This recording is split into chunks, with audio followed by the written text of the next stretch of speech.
The summer of 1914 was beautiful. It was a summer of cloudless skies and golden fields.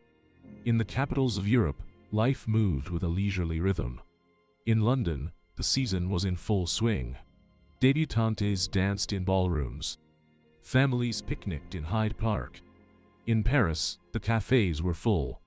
Artists and poets debated in the smoke-filled rooms of Montmartre. In Berlin, the military bands played in the Tiergarten. It seemed as though the peace, which had held for 40 years, would last forever. But it was a deceptive peace.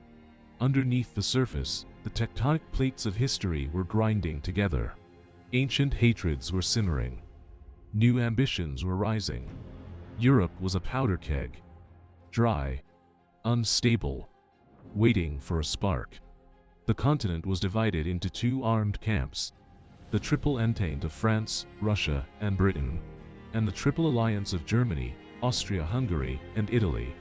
They were bound together by secret treaties, by military conventions, by railway timetables. It was a system designed to keep the peace. But it was a machine built for war. And that spark would come from a place most people could not find on map. Sarajevo, a provincial capital in the turbulent Balkans. But the story begins before Sarajevo. It begins in Belgrade, in the smoky coffee houses of the Serbian capital. Here, young students gathered to dream of a greater Serbia. They dreamed of liberating their Slavic brothers from the Austrian yoke. They were poor. They were angry. And they were dangerous. Behind them stood a shadowy organization, Unification or Death, better known as the Black Hand. Its leader was Colonel Dragutin Dimitrievich, codename Apis, the Bull.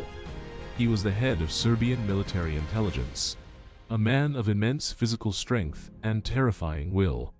He had already killed a king and queen in 1903. Now he had a new target. Archduke Franz Ferdinand, the heir to the Austrian throne. Apis recruited 3 young men for the job: Gavrilo Princip, Nedeljko Kabrinovic, Trifko Grabis. They were barely men. Teenagers. Princip was 19. Small. Pale. Consumptive. He had failed his exams. He felt he had nothing to live for. But he had something to die for. In a park in Belgrade, they were taught to shoot. They were given FN Browning Model 1910 pistols.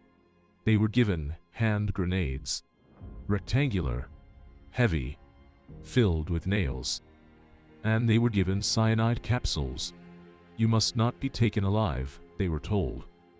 They smuggled the weapons across the border, through rivers, through forests. Guided by a network of sympathizers, they arrived in Sarajevo and waited. June 28, 1914. A Sunday. The sun beat down on the white streets of the city. It was a special day. Saint Vitus Day. A day of holy mourning for the Serbian people. The anniversary of the Battle of Kosovo, where the medieval Serbian kingdom was crushed by the Ottoman Turks in 1389. For a Serbian nationalist, it was a day of pain. A day of memory. And on this day of all days, the conqueror was coming. Archduke Franz Ferdinand. He represented everything the nationalists hated. He was the symbol of the oppressor. He came not in peace, but in uniform. A field marshal's tunic, green with gold braid. A hat with green ostrich feathers. He was there to inspect the army corps, to show the might of the Habsburg Empire on the very border of its enemy. It was an act of supreme arrogance, or supreme foolishness. Beside him in the open car sat his wife, Sophie. She was not of royal blood. She was a mere countess. At the court in Vienna, she was treated with cold disdain. She could not sit in the royal box. She could not ride in the royal carriage. But here, in this provincial outpost, the protocol was relaxed. Here, she could sit beside her husband. She wore a white dress and a large hat with a veil. She smiled at the crowds. But the crowds were not all friendly. Hidden among the cheering onlookers were the assassins. 6 of them in total, lined up along the Apple Quay.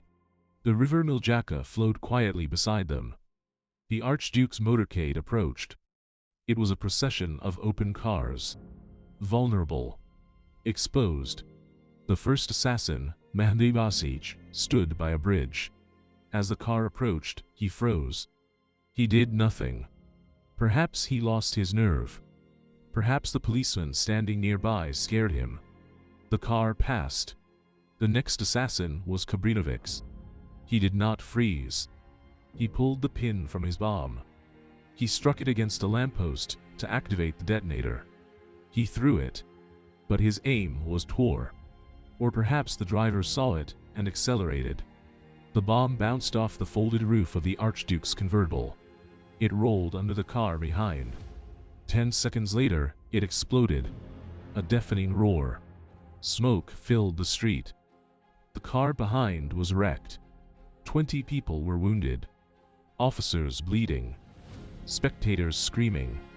But the Archduke was untouched. Kabrinovic swallowed his cyanide and jumped into the river. But the river was only inches deep. And the cyanide was old. It only made him vomit. He was dragged out by the crowd and beaten. The motorcade sped up. They reached the town hall. The reception was chaotic. The mayor began his welcome speech. He was nervous, sweating, reading from a shaking paper. "Our hearts are filled with happiness." The Archduke interrupted him. His face was red with anger. "Mr. Mayor," he shouted, "I come here on a visit, and I am greeted with bombs. It is outrageous." Sophie whispered to her husband. She wanted to leave. She begged him.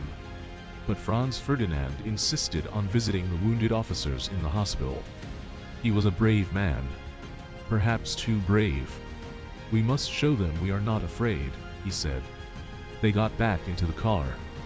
The security was practically non-existent. No soldiers lined the streets. No police cleared the way. And then, the fatal error. The mistake that would kill millions. No one told the drivers that the route had changed to avoid the city center.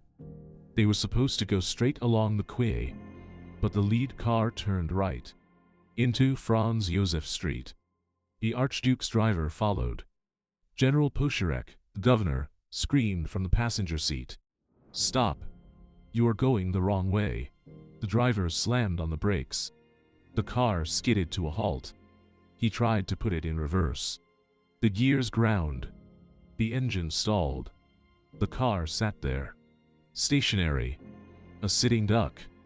And standing on that very corner was Gavrilo Princip. He was 19 years old. He had heard the explosion earlier. He thought the plot had failed. He was standing outside a delicatessen, Moritz Schiller's. Perhaps he was buying a sandwich. Perhaps he was just brooding on his failure. And then, he looked up. And there, 5 feet away, was the Archduke.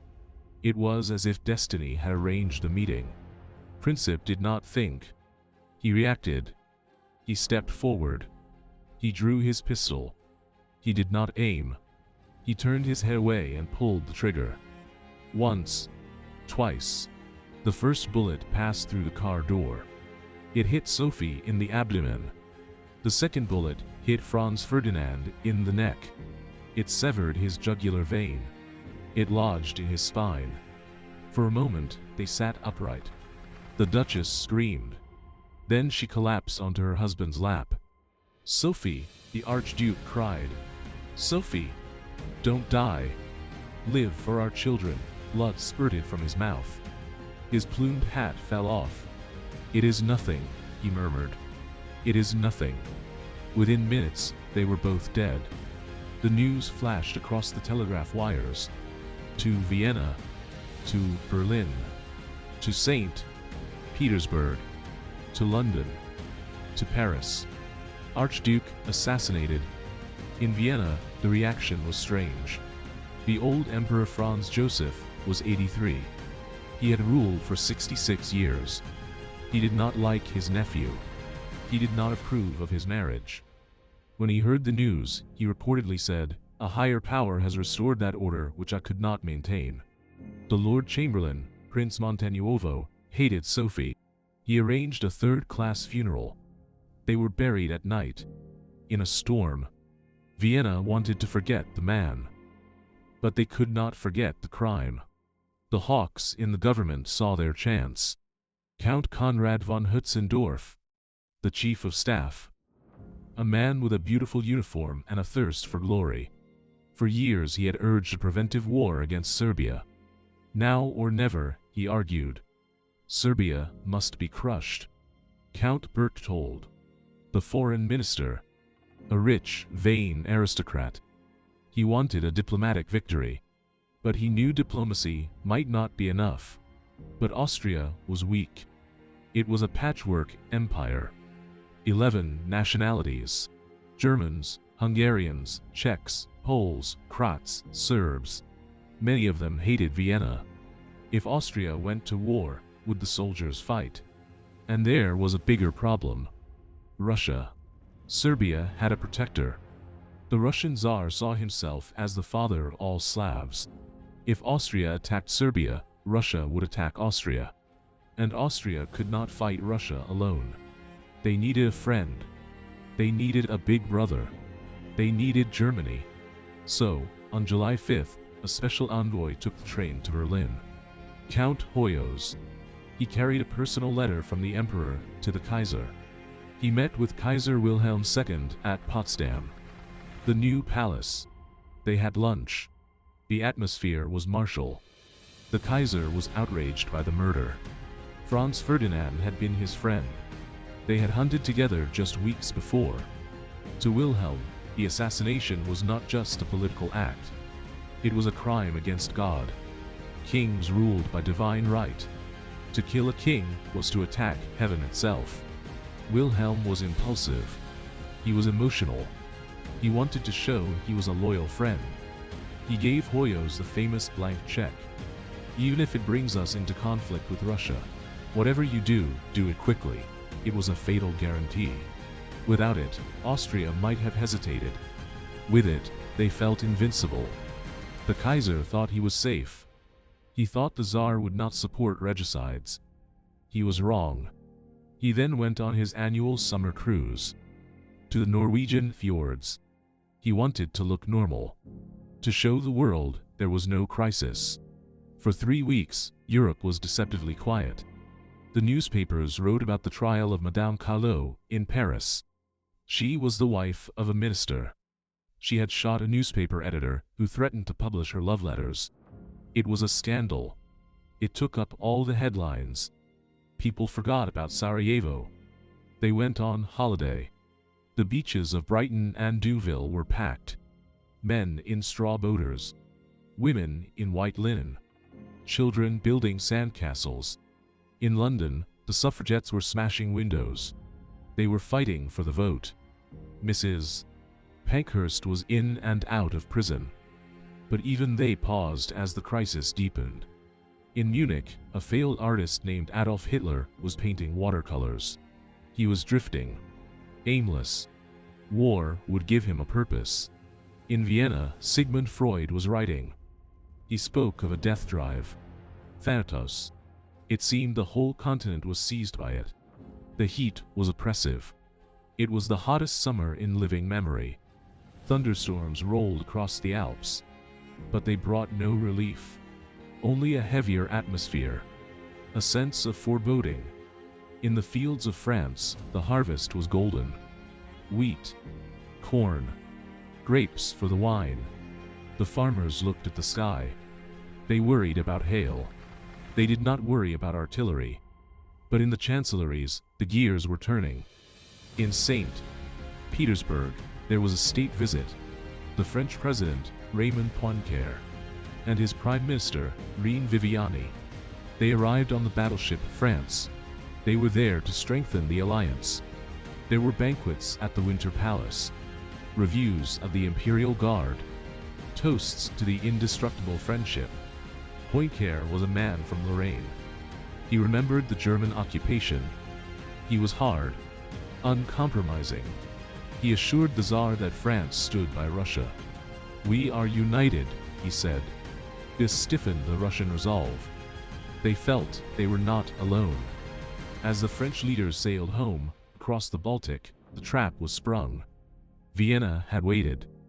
They waited until Poincaré was at sea, unable to communicate easily with his allies. On July 23rd, the ultimatum was delivered.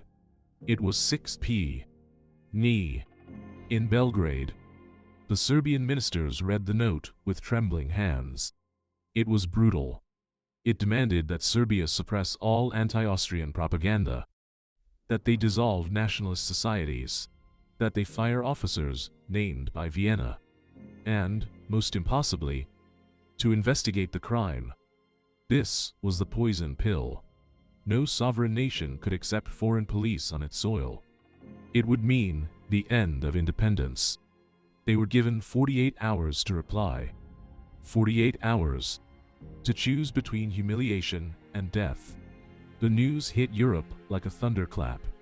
In London, Sir Edward Grey, the Foreign Secretary, read the note. He was a man of peace, a birdwatcher. He hated war. "This is the most formidable document ever addressed from one state to another," he said. He tried to mediate. He proposed a conference. 4 powers: Britain, France, Italy, Germany. "Let us sit down and talk," he urged. But Germany said no.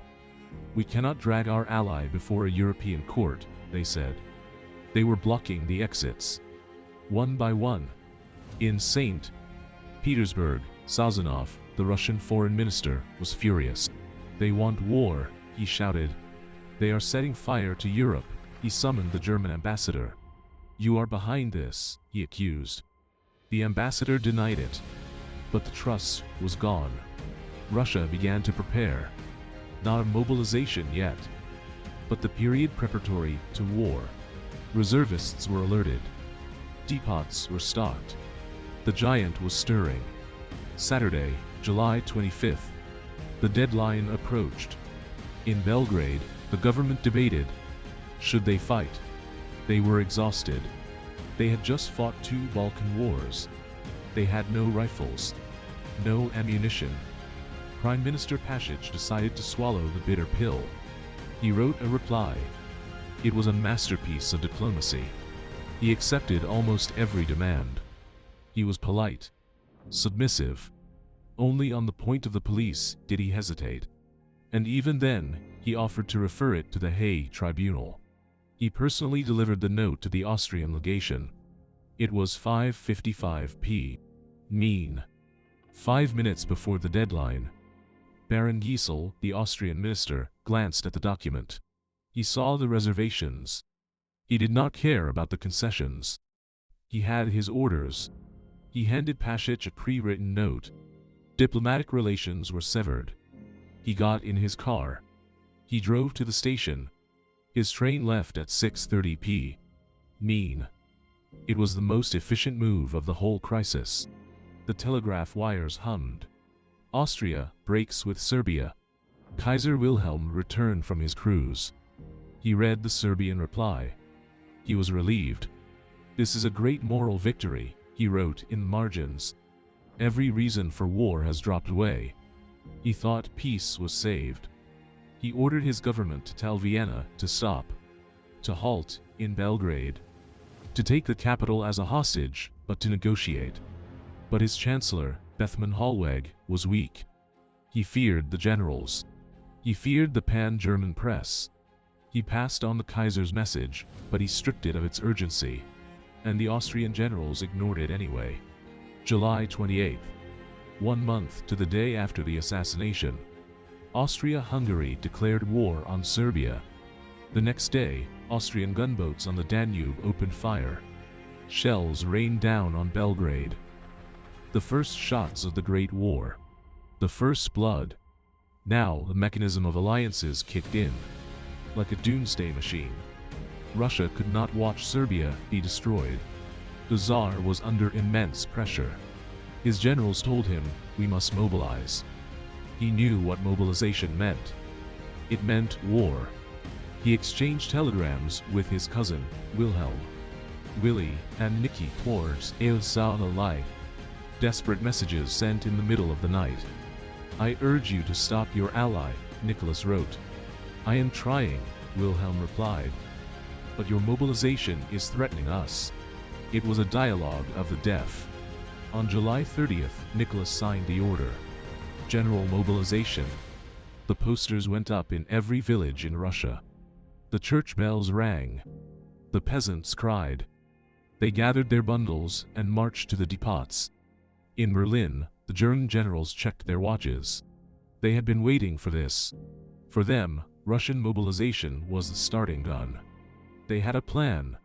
The Schlieffen Plan. It was their Bible. It was their only plan. It assumed that Germany would have to fight Russia and France at the same time. Russia was big and slow. France was modern and fast. So, the plan was simple. Knock out France in 6 weeks, before the Russian steamroller could get moving. Then turn east and deal with Russia. It was a plan built on speed. Every hour of delay was a disaster. If Russia mobilized, Germany had to mobilize. And if Germany mobilized, it had to attack France.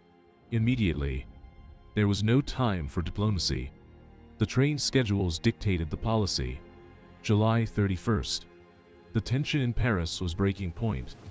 Jean Jaurès, the great socialist leader, sat in the Café du Croissant. He was the last hope for peace. He planned to call a general strike to stop the war. He was eating dinner. A young nationalist, Raoul Villain, walked up to the window. He pulled out a pistol. He shot Jaurès in the head. The man of peace was dead. The streets of Paris filled with mourning, but also with resolve. Now there was no turning back. Germany sent an ultimatum to Russia. Stop mobilizing within 12 hours. They sent an ultimatum to France. Declare your neutrality. And they demanded the fortresses of Toul and Verdun as a pledge. It was a demand impossible to accept. August 1st. The ultimatum to Russia expired. Germany declared war on Russia. In St. Petersburg, the German ambassador, Count Portals, wept. He handed the declaration to Sazonov. They embraced. 2 old men, weeping for the world they were destroying. In Berlin, the mood was electric. The Kaiser stood on the balcony of the royal palace. He faced a sea of people. He wore his field gray uniform. He raised his hand. "I know no parties anymore," he shouted. "I know only Germans." The crowd roared. Hats were thrown in the air. Strangers hugged each other. It was the Bergfrieden, the fortress peace. Even the socialists, who had marched for peace days before, they believed they were fighting a defensive war. Against the barbarism of the Tsar. Against the Cossacks. They marched to war singing patriotic songs. They thought they were defending their culture. Their culture. They did not know they were digging its grave. In France, the order for mobilization went out. The church bells rang. Men left the harvest in the fields. They said goodbye to their wives. "We will be back by harvest," they said. "It will be a short war." Germany invaded Luxembourg, a tiny neutral state. They took the railways. They needed them for the invasion of France. But the direct route to France was blocked by fortresses. The Schlieffen Plan had a solution. Go through Belgium. Bypass the forts. Sweep through the flat plains of Flanders. Encircle Paris. Win the war. There was only one problem. Belgium was neutral. Its neutrality was guaranteed by a treaty. A scrap of paper signed by Prussia, France, and Britain. August 2nd. 7:0 p.m. The German minister in Brussels delivered an ultimatum. "Let us pass. We will pay for any damage. If you refuse, you will be treated as an enemy." They sat late into the night. The king was a quiet man, studious, but he had a spine of steel. "Belgium is a country, not a road," he said. They drafted their reply. No, Heil. We will defend our neutrality to the last man. It was a suicide note. But it was a note of honor. August 4th. German troops crossed the Belgian border. The grey tide poured into the country. The Belgian army fought back.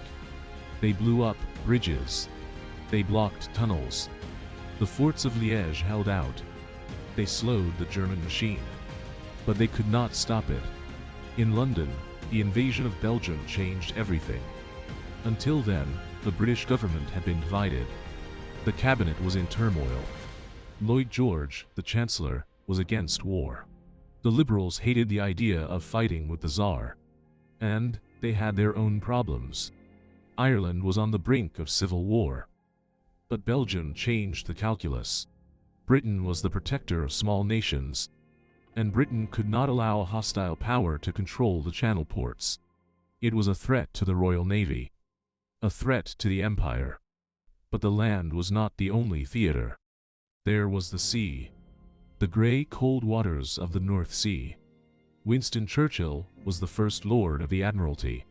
He was young, energetic. He smelled the war coming. In July, the Royal Navy had held a test mobilization, a review at Spithead, the greatest fleet the world had ever seen.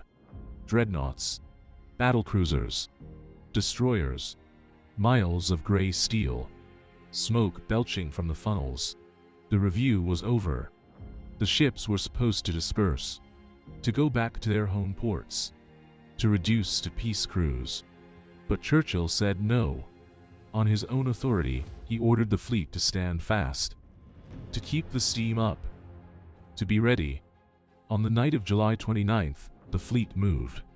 Secretly, under cover of darkness, they sailed from the Channel to escape a flow.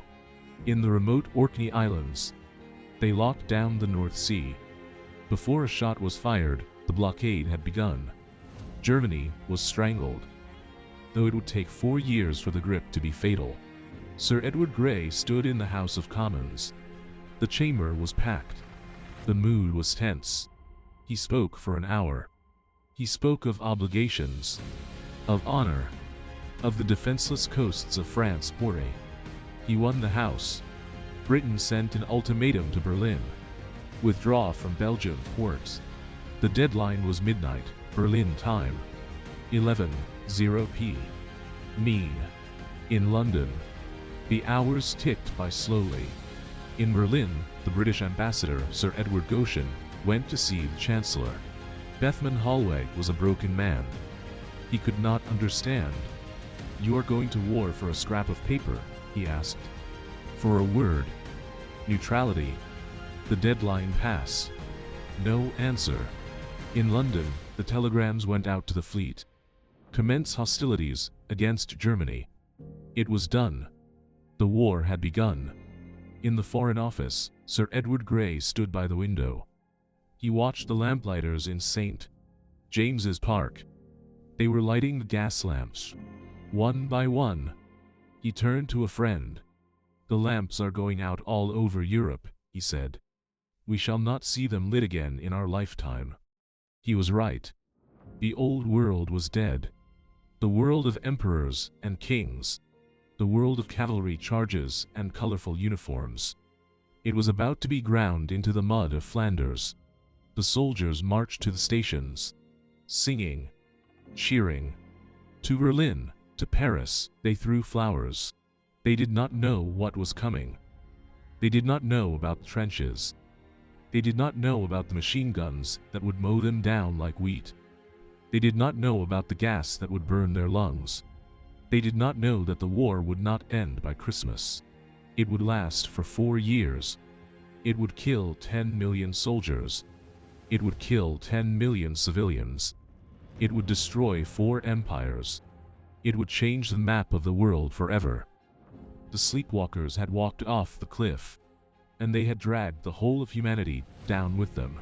The July crisis was over. The catastrophe of the 20th century had begun.